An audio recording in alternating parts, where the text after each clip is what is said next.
भारतीय हुकाम के हवाले किया जा रहा है। ये जंगी कैदी विंग कमांडर अभिनंदन, जिसे बुध के रोज पाकिस्तान ने गिरफ्तार किया था और अब से कुछ देर पहले उसने अपना वीडियो बयान भी जारी किया है, जिसमें अफवाज पाकिस्तान को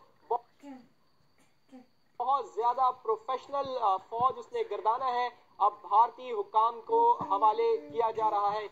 ये देखिए पाकिस्तान का रवैया, कितना शानदार रवैया, कितना लायक तहसीन रवैया, कि कितनी इज्जत के साथ उसको भारत के हवाले किया जा रहा है। एक ऐसा शख्स जिसने पाकिस्तान की तरफ मैली आंख उठा के देखा, लेकिन इसके बावजूद भी वो पाकिस्तान को नुकसान पहुंचाना चाहता था,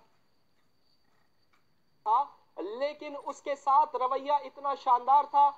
अपने अज़ाइम में ये शख्स नाकाम हुआ, पकड़ा गया, लेकिन पाकिस्तानी प्रोफेशनल, पाकिस्तानी अफवाज बहुत ज्यादा प्रोफेशनल है, उन्होंने इसके साथ गैर इंसानी सलूक नहीं किया और ऐसा सलूक किया कि ये खुद बोलने पर मजबूर हुआ कि पाकिस्तानी अफवाज बहुत ज्यादा प्रोफेशनल है और मुझे किसी किस्म का कोई नुकसान नहीं पहुंचाया, बल्कि मेरी जान अफवाज पाकिस्तान ने बचाई है। अलबत्ता गैर जिम्मेदारी का मुजाहरा किया है भारतीय मीडिया की जानिब से।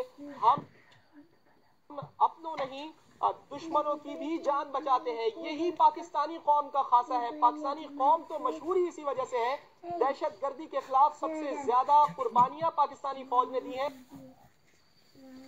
लेकिन अफसोस का मकाम है, अफसोस के साथ कहना पड़ता है कि भारत हमेशा से पाकिस्तान की तरफ उंगलियां उठाता है।